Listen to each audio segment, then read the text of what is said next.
Hi, everyone, and welcome. I'm Jade Miller, CEO of ADISA, and we're glad you're with us. Due diligence on real estate is only as good as the data behind it, and there's no more trusted name in real assets and real estate research than Green Street. For over 40 years, they've been the independent voice for our members and asset managers for the real story on valuations, cap rates, and where the market is actually headed. I'm joined today by Bayle Smith of Green Street. And if you've been to an ADISA event in the past few years, Bayle needs no introduction. But if this is your first time getting the opportunity to listen to Bayle, he serves as managing director for Green Street and has been there for about 14 years. Bayle, welcome back. We clearly think the world of you and are so grateful for your insights and partnership. And that's the real theme of today, our partnership with Green Street. Consider this a preview. Green Street will be joining us at our annual conference this October in Las Vegas. And what Bayle walks us through today is just a taste of the deeper conversation we'll be having there. So if something sparks your interest, or if you have a question about something we might say and you want to chase that down, find us, hold that thought. We would be happy to get you more information and more detail on that in person in Las Vegas.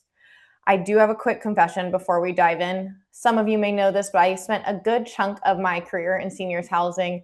So lately, every time I open up a Green Street presentation, that's all I see is senior housing on the top right of either occupancy or NOI growth.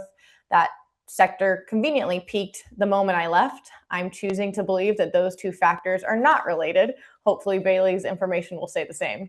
We do have a lot to cover. And again, if there's something you want to know more about, let us know. We'd be happy to get you more time on that in Las Vegas. So Bayle, I will go ahead and hand it over to you to get started. Well, thank you for that wonderful introduction, Jade. It's a pleasure to be here and be speaking on behalf of Green Street. And thank you to all of the ADISA members for joining today. As Jade mentioned, I'm going to be going through a commercial real estate overview based on Green Street's most recent data and analytics across multiple sectors and markets, essentially everything under coverage in the US.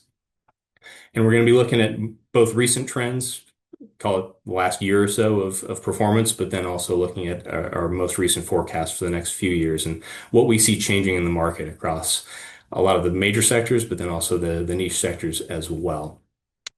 So given Jade was so kind of give me a great introduction there, I'm going to skip through our general overview of Green Street and skip right into the presentation here and start off with our views of what Green Street terms MREV path growth, but you can really think about this as fundamentals for real estate. So MREV path is a combination of both rent growth and occupancy changes over time. And this chart lays out both our recent metrics for 2025 with those orange lines there, as well as a breakout of our near-term forecasts in 26 and 2027, and then also into the further out years, 28 through 30, across all the various sectors we cover. And generally, it's a pretty wide range here, but I would say the common theme here is a normalization where the high flying sectors are generally considered to be or generally expected to be continued high performers in the near to intermediate term, and then some of those laggards on the right side of the chart are expected to normalize to some extent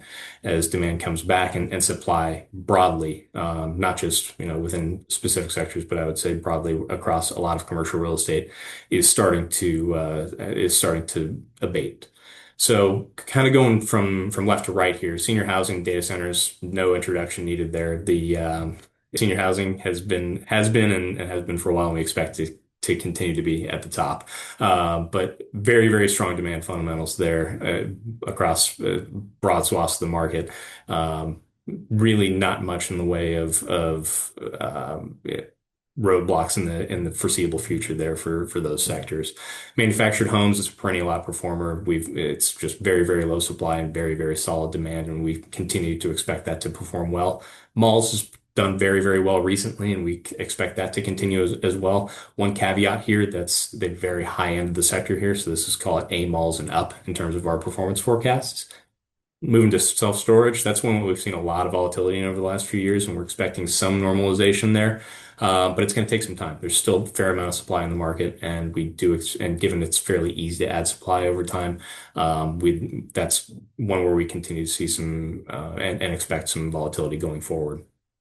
As we move into some of those traditional sectors, office, strip center, and industrial, they've been quieter in the last few years. Industrial's seen some tough metrics in 2025 with the supply out there in the market.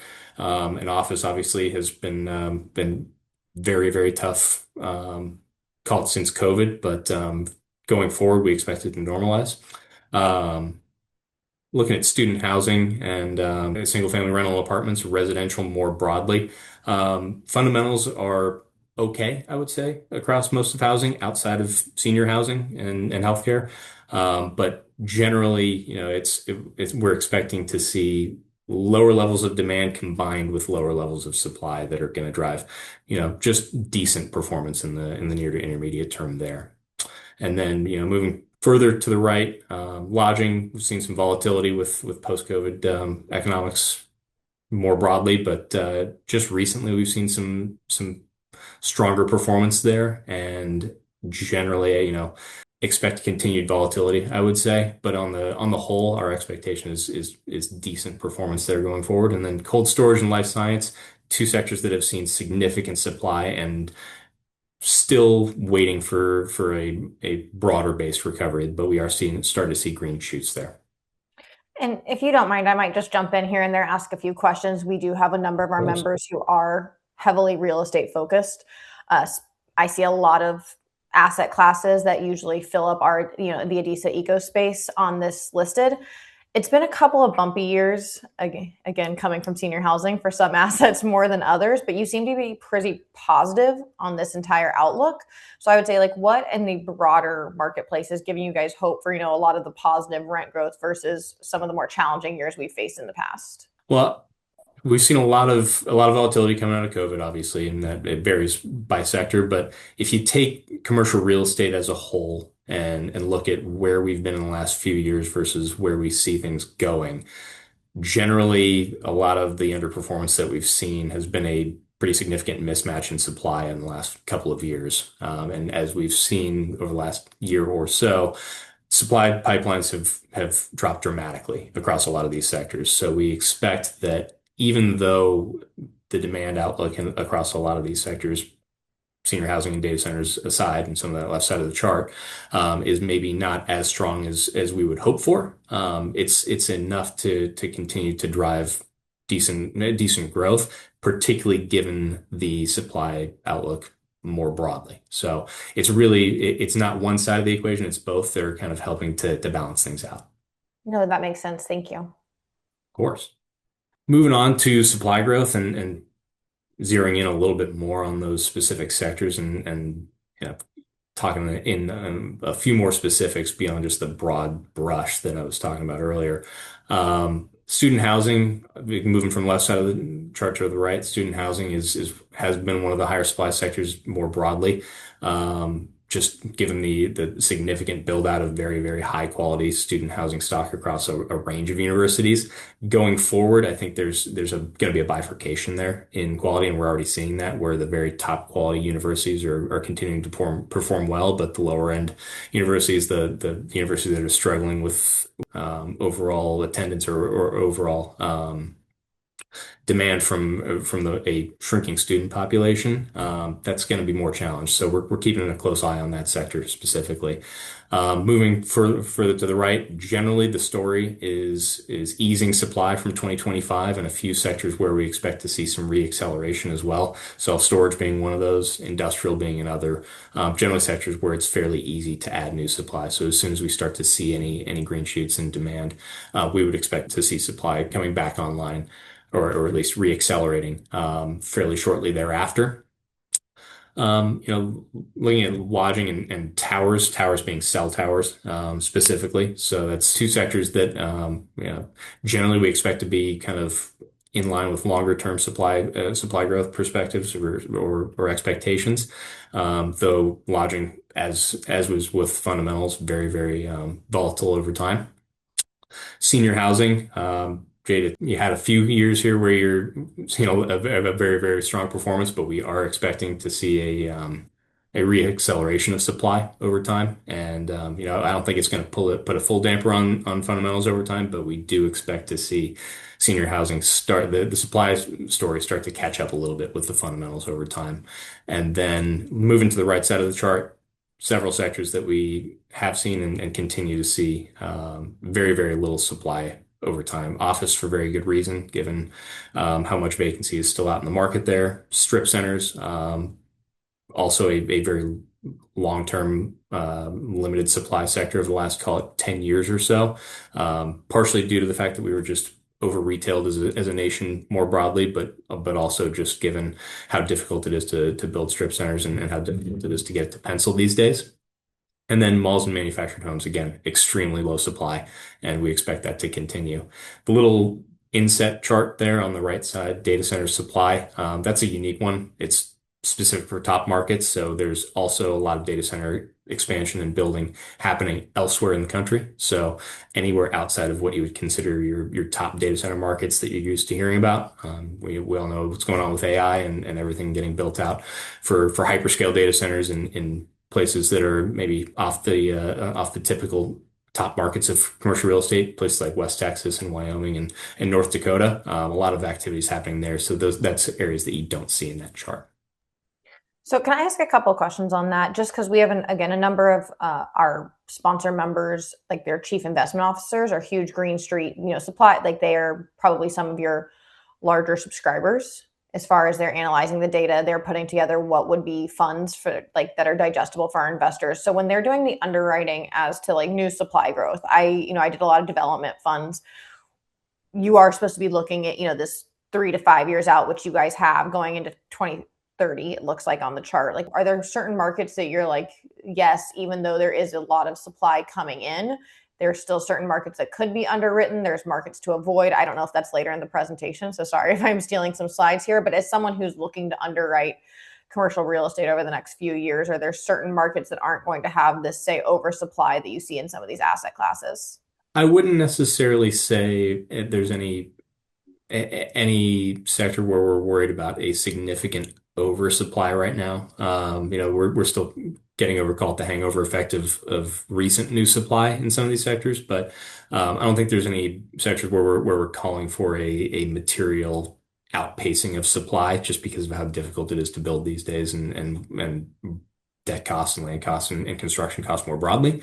When you think about broad-based across various markets that we cover and how this supply pipeline meters out across those various markets over the next 5 years. I think generally our view is that overall, I think that the coasts are going to start to trend higher in our relative fundamentals forecasts and relative supply expectations, where the Sun Belt has seen a lot of supply and while it has abated, we expect supply to come back there maybe a little bit more quickly. We'll see that in a few charts later on here, with specifically apartments and logistics. But in general, I think that's a fair characterization across a lot of our market outlooks across commercial real estate as well. And if I can ask one more on this slide, I'm super curious about manufactured housing.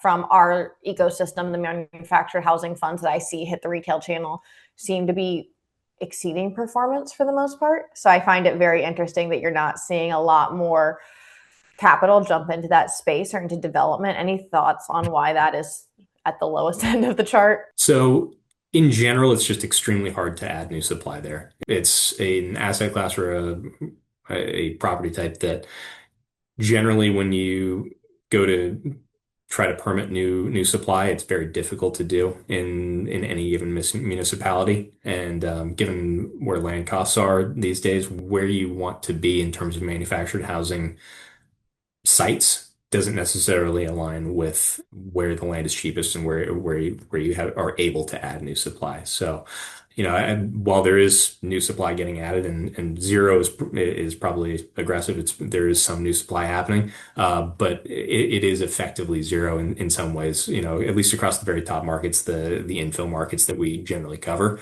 and that's why you see the very strong performance that you do. It's very, very landlord favored as an asset class generally, for a number of reasons. But at the same time, I think the reason maybe you don't see as many retail-oriented funds and broader, um, a lot of providers jumping into the space is that it's just very difficult to aggregate. You can go out and buy one or two sites or 10 or 20, but to get to the scale necessary to run a fund behind it, it is difficult, and there's just a lot of competition out there as well. And we'll speak to that a little bit later as to what some of the valuation indicators mean for that as well. No, that makes sense. And thanks. I swear I won't interrupt every slide. No, please do. It's great to have this be a little bit more conversational along the way too. Moving on to valuation signals, Green Street looks at things on a relative basis in pretty much everything that we do. And from a valuation perspective, we're looking at signals from across the capital markets. So thinking about commercial real estate more broadly and how we value it on an IRR basis, an unlevered IRR basis. And we compare that to various other alternatives out there, one being corporate bonds on the left here, where we're looking at real estate returns over time versus corporate bond returns or yields rather, and comparing those spreads. And those spreads are pretty volatile over time, but they give a pretty good signal as to which portions of the capital markets are undervalued or overvalued. And when you put all of that together, corporate bonds, REIT pricing, and various other indicators that we look at as well, overall, it seems like real estate's pretty fairly priced right now in the private market on an unlevered basis. So, while this is changing in real time, rates are creeping up in the bond market as we speak and over the last few weeks. So, we've seen some of these pricing indicators change in real time. In general, though, it seems as though real estate is still pretty fairly valued overall.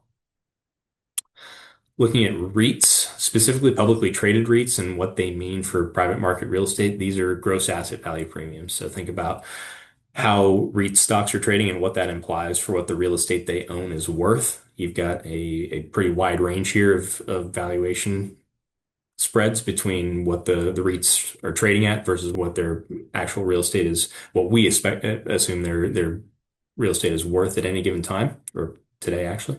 And the premiums typically signal that, there's outsized growth ahead, whether that's internal growth, same store NOI growth, or external growth potential for development or for outsized acquisitions. And then the discounts tend to signal that there's, not necessarily significant underperformance or drops in value, but rather that, these sectors are perhaps going to underperform on a relative basis in the near to intermediate term. Just generally weaker growth, weaker fundamentals, or less opportunity for external growth and growing platforms over time.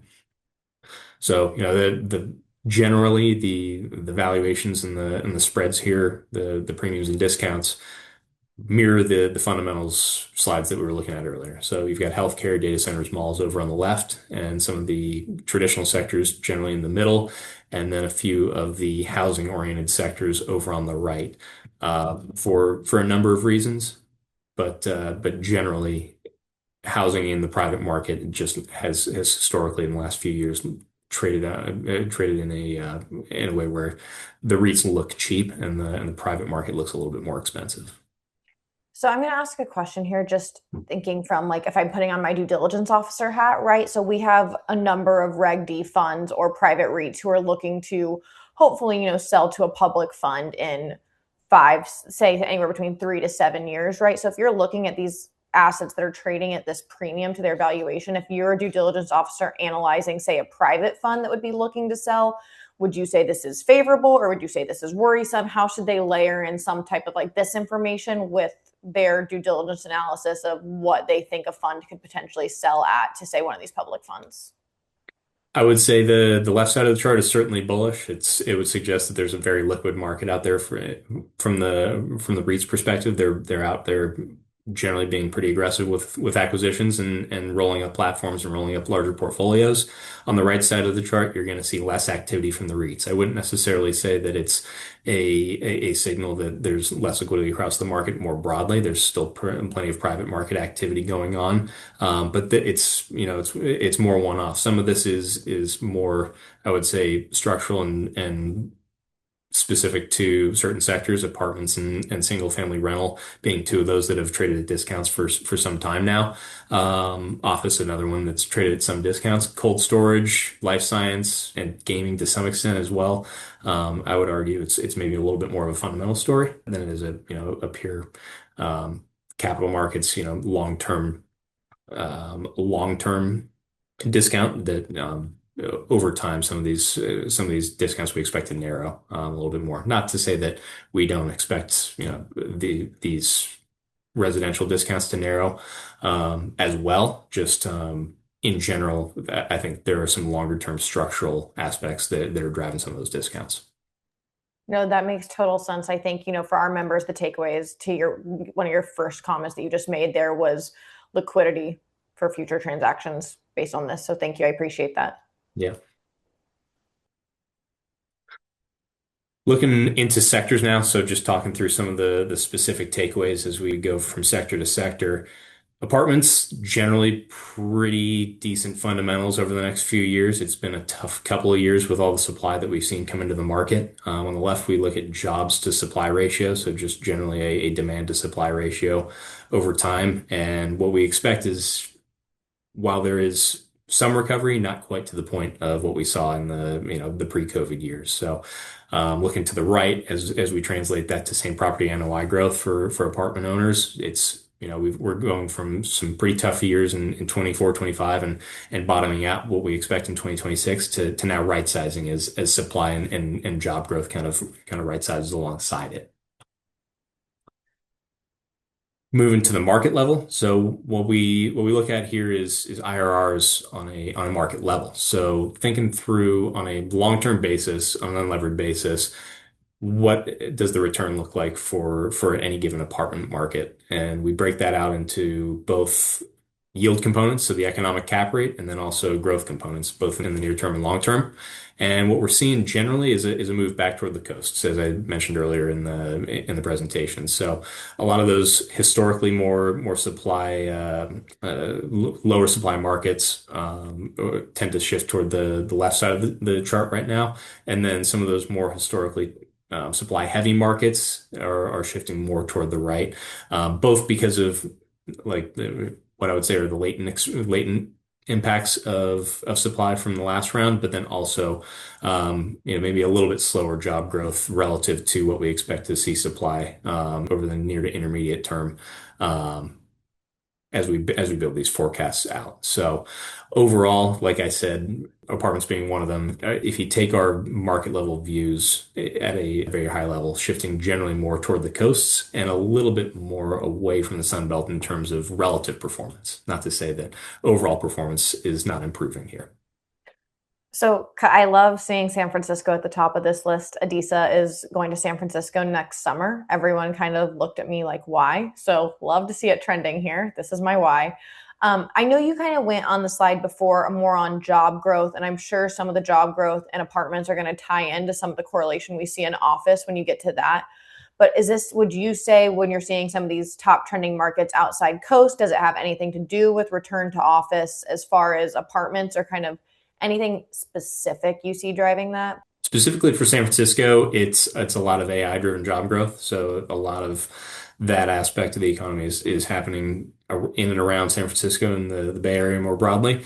And it's just historically a very, very difficult market to add supply quickly. So we've seen this very strong ramp in job growth over the last couple of years due to AI and not much in the way of excess vacancy and excess supply to pick up some of that demand. So we're seeing rent spikes there and really in the near term, at least, very little in the way of slowdown in terms of rent growth. We expect these trends to continue. The market's really on fire, and if I had to guess, I would say we're maybe even a little bit underweight there, and undercounting the rent growth potential there over the next couple of years. Moving on to industrial. So the fundamental story there is again kind of a normalization going back to pre-COVID times, I would say, where we had a very, very strong mismatch in demand coming out of COVID, and then a very, very strong mismatch in supply catching up with that demand just as demand started to fall off. So you had a pretty volatile occupancy trend over the last few years. And what we're seeing now is demand coming back, but supply not necessarily catching up as quickly. And it's really I would say a barbell effect of two different parts of the market where we're seeing a lot more activity in the last year or so in the big box space, the million foot and up space or thereabouts, and then also a lot of activity in the small bay, the shallow bay part of the market as well, while that kind of middle part of the market, the 2 to 300,000 square foot part of the market is still lagging slightly. How that translates to market RevPAF growth, again, it's decent. I wouldn't say we're expecting any outsized growth in the industrial markets more broadly when you paint a broad brush across the U.S. But at the same time, given the maybe less than ideal demand environment, things are coming back, but not as certainly not as strong as we saw in the last few years and really the late 2010s. Supply is also abating in a pretty meaningful way and or at least is not expected to come back as strongly. Looking at market levels for various industrial markets that we cover, again, the story is really a trend of normalization and I would say again a shift from generally coastal markets underperforming the last few years to now us expecting the coastal markets to catch up to some extent, while those Sunbelt and infill, or rather Midwest and non-coastal markets continuing to perform pretty well, where demand has been stronger and supply has been relatively high, but is expected to be a relatively more friendly environment overall. So broad-based, some of those laggards are coming back, and overall, I'd say we expect pretty decent growth across a number of industrial markets in the next few years. Looking at office, so again, it's been a tough road over the last few years, but we expect, generally occupancy to have bottomed in 2025. And overall, it feels like there's some pent-up demand in the market. A lot of people were holding off on hiring through COVID, and with return to office, people were unsure as to what the office of the future would look like. I think we're getting a lot more comfort in terms of hiring strategy and a lot more activity in some of the major office markets, particularly at the very high end of the quality range, where landlords or where tenants are much more willing to make some of those longer term space decisions. So as we move forward, it's still going to be a relatively slow growth story across office more broadly. And I would say in general, it's pretty broad based when you look at across in the next few years across West Coast, East Coast, and Sun Belt, particularly on the East and Sun Belt. But when you think about quality, that's where the real differentiation comes across. And thinking about it in terms of Class A versus B plus, Green Street covers two kind of separate data series that we publish. One is more REIT based and A quality in terms of how we would characterize it, and then another is more BB plus, kind of a broader market average for quality. And there's a huge spread there in terms of both occupancy when we track that over time, and particularly in the last few years.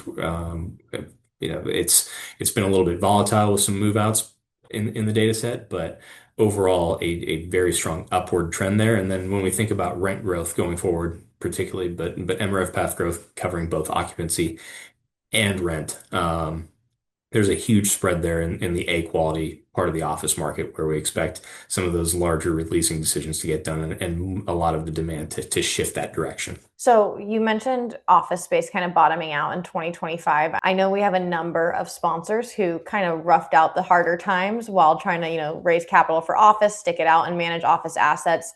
They've made it through. I'm sure they're extremely happy to have you just reinforce that it bottomed out in 2025. But you keep mentioning the A qualities, and I have a couple of questions on that, as a lot of our sponsors are looking for, the deals right on the private side to get them ready to then go to a public REIT type situation. Would you say you see more opportunity in like ground up development on in office or like a rehab kind of value add type strategy in office? To the extent that it can pencil in certain markets, I would say developments generally perform very strongly over the long term. Think about any of the newer builds in across the major markets in the US, New York particularly. You see a crowding out effect of demand where demand shifts toward those newer buildings and to the detriment of the lower quality or aging out stock. So where development makes sense and where it can happen, I think maybe not as a long-term hold investment. I would say, all of this aside, Green Street's general view on office is that it's a tough business if you're holding it for 20 or 30 years, but from a 5 to 10 year hold kind of more of a trade. There are definitely pockets of opportunity. So development where it makes sense. I think that there's certainly examples of successful developments that we've seen. And then on the rehab front, you got to be really careful. It's location specific, it's amenity specific, and it's almost building by building. They're at least in the top quality pockets, it can be as specific as views and the relative layouts of the buildings. So it really depends as to the asset specifics of what you're looking at. So I wish I could give a better a better answer there as to a dividing line as to where we see the XYZ office is going to outperform and you're good to go, and ABC office is maybe going to underperform for the foreseeable future. It's really market dependent, and we're still trying to find that dividing line too. Right. No, you forgot pickleball, right? Like that's the buzzword. The new offices have to have pickleball. That's like the trending things for all the new employees. Really? So I'm not a pickleballer. I'm not either yet. I played it a couple times. I don't want to get hurt. I hear a lot about people getting hurt playing pickleball, so I'll stay away from that. Looking at strip centers, so retail in general, I would say it's been a very positive story over the last few years, and particularly in strip centers, the more necessity-based retail asset classes within the broader retail umbrella. Looking at MREF path growth on the left, it's generally partially a supply-led story. The demand fundamentals for retail or for strip centers specifically have been pretty steady over time. We dealt with some big box vacancies. We dealt with some tough times during COVID for discretionary spending.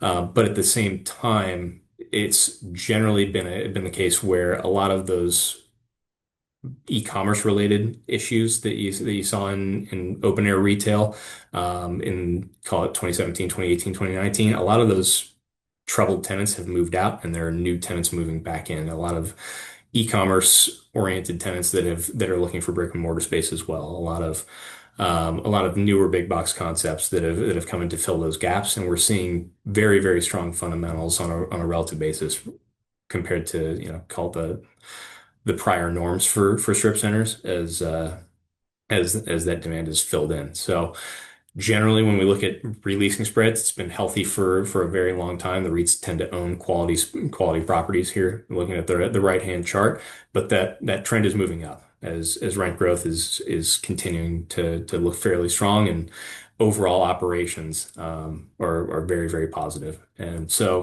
when you think about it on a capital markets perspective, again, very strong. So thinking about strip center transaction volumes over time on the left, it was fairly steady state prior to COVID, and we had some volatility during those years with interest rates and just overall capital markets volatility. But in the last few years or so, the markets have really kind of woken up, and we've seen that strip center investors are getting more aggressive. We've seen some buyouts of publicly traded REITs from some of the larger privates out there. So generally a very positive environment for strip center transactions overall. And then when you think about distribution, pretty broad-based, relative to the size of these of the individual states and these individual markets. The top markets or the top states for transaction volumes are what you would expect with Florida, Texas, and California. They're maybe being a little bit held down by Prop 13 and a propensity to not trade as much, but overall broad-based transaction volume and liquidity. So it's interesting. I'm going to assume, for most of our sponsors, as well as probably for most of what you guys are looking at for strip center and industrial, it's mostly going to be triple net lease tenants, is kind of what you're thinking. So that it is dependent, as you mentioned, on discretionary spending for the most part, as long as that tenant is able to make rent. I do find Orlando extremely interesting. We've probably been to 3 strip centers in the last 3 days getting ready for school, which I used to just do everything on Amazon, but now everyone wants to go in. I personally, seeing as we're, top, again, I am Orlando based, I'm seeing a lot of new construction in strip centers. I'm seeing a lot of strip centers be revitalized. Do you think that's driving it as kind of like the facelift or the refresh in all these strip centers, or is it truly just discretionary spending? I think it is, a general move toward, value add in strip centers for those infill properties and new development where it makes sense in some of those markets with cheaper land costs and continued new housing growth and chasing rooftops where that activity is happening. The broad-based strip center supply forecast across the country that includes a lot of more infill kind of, or at least higher barrier markets along the coast. When you think about some of the more historically horizontal markets that have grown outward with sprawl, we would expect to see some increasing supply there over time. But again, nothing significant in a way that would, in my opinion, really derail fundamentals growth from a broad-based perspective. Still very, very difficult to build new retail in a lot of markets. Moving to lodging. So it's a sector that's seen a lot of volatility over the last few years or so, particularly in 2025, which was a very, very challenged year. And we've been kind of surprised to the upside in the last 6 months or so as we've gone through 2026 performance thus far, where it's been pretty broad-based strength across all the various subgroups of lodging. So that includes group, that includes business, and that includes leisure as well. So even as we, see the K-shaped economy, that's definitely the case in lodging for sure, and we'll touch on that in a little bit here.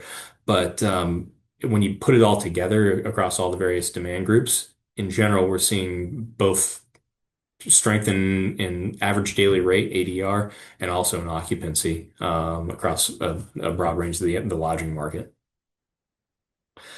When you break that out, like I said, it's pretty broad-based across group, business, and leisure, and we're seeing pretty strong improvements from 2025 across the board.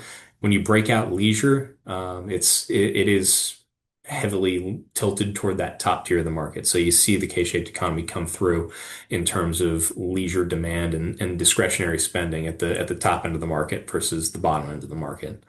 That being said, on a relative basis, we're seeing improvement, and we continue to expect to see some better prints here than we've seen more recently. And moving on to data centers to finish things off, it's obviously an extremely strong demand story, and we expect that trend to continue across a broad range of various data center tenants that are looking for space. But really, what's driving the bus is hyperscalers in the AI trade and the cloud business that is behind that. So when you think about all of the various major cloud providers out there and how their revenue has grown over time, you've seen a huge reacceleration of demand in the last couple of years as AI has picked up and really given a secondary push to demand beyond just the already really strong growth within the legacy cloud business for data centers. And so, what we're seeing is this demand spilling over from, as I mentioned before, the top legacy data center markets into broader based data center demand across the country in more non-traditional next tier markets, oftentimes behind the grid and moving outside of typical data center power structures. So again, as you guys saw earlier in the presentation, the data center fundamental story is extremely strong. The leasing story is extremely strong as well, and the underlying demand story, it doesn't seem like there's any let up in the near term here. That chart is wild. If you just look at the growth, I mean, that has to be the highest one. Even if you just go back a couple of years, it's what, 20% growth? If you Yeah. just go back to 22, even. Yeah, yeah. I mean, the numbers are getting larger and larger, so it's getting harder and harder to put up those continued large growth numbers, but it continues to accelerate. I mean, we don't have 2Q26 on here, but a few of the providers have reported earnings at this point, and I think we had growth rates in the 80s, so it's accelerating even from here. So, wrapping up with just a few key takeaways across the various topics that we discussed today. Thinking about the U.S. economy, it's generally looking fairly solid, backed up by AI investment and surging stock prices at the top end of the market for the K-shaped economy, driving a lot of demand at that upper end of the market. At the same time, employment growth broadly is just kind of steady. It's slow but steady and generally enough to support kind of decent fundamentals for the commercial real estate industry more broadly, with retail sales surprisingly holding up despite all the consumer sentiment news you see out there, with weakening consumer sentiment. So, like I said, generally subdued rent growth and fundamentals across most major sectors, but overall held up by supply growth, except for those very strong sectors that we were talking about, senior housing and data centers, where we see really no end in sight for the strong fundamentals there. Private market valuations, generally they've been up slightly, driven mostly by cash flow growth, not much in the way of cap rate compression, maybe slightly over the last year or so. But with rising rates and just general relative capital markets conditions from a valuation perspective, we don't expect to see a ton of appreciation coming from the capital market side and from cap rates. Looking to the public markets, generally REITs are pretty fairly valued as well. That's on an average basis, but when you look at that GAV chart, obviously there are some pretty large dislocations at the sector level. And overall, while REITs are generally pretty fairly valued versus private market real estate and bond benchmarks, the S&P 500 has ripped, and REITs look relatively cheap versus that benchmark. Looking at individual sectors, again, gaming and manufactured homes are probably the cheapest on a relative basis from a return perspective, while industrial, strip centers, and office, some of those traditional sectors and healthcare as well look somewhat expensive. So, overall, it's like I said, overall it's pretty evenly and pretty fairly valued. There are outliers in the mix. So with that, I will wrap it up and hand it back over to Jade. Thank you. So I do have a couple of questions for you. One, you mentioned coastal markets a number of times, and forgive me again, I've been out of the underwriting side of the business for about 15 months now. I would be curious, over the last couple of years, I saw just insurance costs increasing on the coastal markets, which made it like a harder market for a number of real estate owners to enter. It was continuing to rise. I know we had a number of hurricanes come across the East Coast last year. Do you think that is still a barrier to entry? Is that something that people are seeing increase? Is that, insurable property? Yes, absolutely. It's a concern and it's a continuing concern. Yeah, in general, we are factoring those rising costs into our forecast, so it is built into those NOI growth expectations over time in the expenses that we forecast. At the same time, though, it's from a risk perspective, it's definitely one of the major factors that we consider. And as we continue to refine our forecasts and our expectations, I would expect to see those risk factors, those risk adjustments to some of these markets continue to change. And so yeah, to answer your question, absolutely. The coastal markets in general, while we do expect to see general fundamentals improvement due to lower supply over time, there are definitely some tempering factors there. One of which is definitely insurance. So I'm going to give you the chance to, really put Green Street and all the benefits out there. So as I mentioned earlier, all of our asset managers, typically, especially on the real estate side, are already using Green Street. They know the benefit. Our due diligence officers, our financial advisors who might be watching this, they are not experts in every single asset, right? As our sponsors or asset managers, they have to be an expert in their specific field. And then you have our due diligence officers or our advisors who have to know a little about a lot. So if they were to look at Green Street as a trusted partner, something for them to use during due diligence, like what are two or three things you think that they could take away or that they should be looking at as they are underwriting, real estate as an investment? Well, several things that I think Green Street can be helpful with on that front. But first, I would say relative valuation on an equal playing field. So valuation and really fundamentals as well. So a lot of what we went through today was comparisons across a number of different sectors and markets as well. And it's just an equal methodology and equal playing field with our analysts providing forecasts across all of these various areas, and it gives you the ability to evaluate any individual investment or sponsor or portfolio with an eye toward, what is reasonable? What is the rent growth for this potential investment versus Green Street's expectations? How do those expectations vary across markets and sectors, and how do I handicap those the forecast or the expectations that I'm seeing from whatever sponsor I'm evaluating or whatever investment I'm evaluating. Where are the questions that it helps to inform some of those questions and poke holes where holes need to be poked. If there are certain assumptions or certain expectations that are maybe a little bit too conservative, too aggressive, Green Street tends to be fairly even keel across a lot of our different data that we put out. So it helps to provide I would say, kind of a grounding. Reference point. And then the other piece that is pretty unique out in the market, I think, is the public-private aspect. Very few others out there have both public and private data in their platforms. And as we've seen over the last several decades, REIT performance often leads private market performance. So the ability to take data and knowledge from the REIT space and use that to your advantage in evaluating private market investment opportunities, I think is an extremely useful tool as you think about where to allocate capital, both across sectors and markets. No, thanks. And okay, I'm going to ask you last question, the $1 million question. I'm going to put you on the spot. If you, Bayle Smith, are evaluating real estate or one thing to look at over the next 18 to 24 months, what are your concerns? What are you hopeful for? So I would say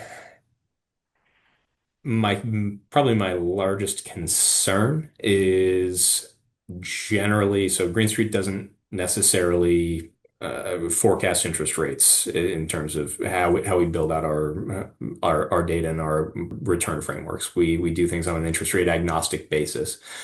But that being said, given how much debt there is out in the economy and how much inflation has kind of remained sticky over the last year or so, a lot of people are hoping for interest rates to come down and to provide a tailwind. I would be worried to if an investment had rates trending downward as a key factor for success, put it that way. Generally, I think the way we do things is the right way to look at things on a pretty agnostic basis. But even then, we've seen rates trending up, and I'm worried that trend may continue to some extent. Um, I'm going to cheat and give you one more. In terms of what I'm maybe most excited about is to see the shift in the data center market. We've seen a huge amount of capital chase data center development, and we'll see that continue. There's still a huge amount of build out going on, but we saw Blackstone Digital Infrastructure Trust come public in the last couple months, and it's kind of an early signal of a transition toward more capital moving toward the stabilized aspect of the data center market. And I think there's going to be a huge opportunity there, both in terms of from a relative value perspective, but then also just from an overall capital flows perspective toward that part of the market where it's historically, or at least since the data center boom has started, it's been pretty underserved. And there's been a lot of questions about who's going to take all that stuff down. No, thank you. I appreciate that. And so, for all of you who are still watching, thank you for hanging in there with us. We're so grateful to Bayle and Green Street again for doing this. As I mentioned, this is kind of a preview or a teaser for Green Street joining us at our annual conference in Las Vegas, October 5th. They will be on the main stage that evening, October 5th. If you have questions, if there was something you heard here that you want to dive deeper on, please reach out to a member of the ADISA team. We would love to make sure that is covered. If there's something you would like from Green Street, or if you're an asset manager and want more information from Green Street, we can also get you in touch with Bayle. He would be happy to help on that front as well. That said, we are sad that Bayle will not be joining us in Vegas for the first time in a few years because he is getting married. So we are extremely happy for Bayle, but we are excited to have Jake Bracken join us. Jake has big shoes to fill. If you're watching this, Jake, we look forward to having you, and we look forward to seeing you all in Las Vegas, October 5th. Thank you, Bayle. Thank you.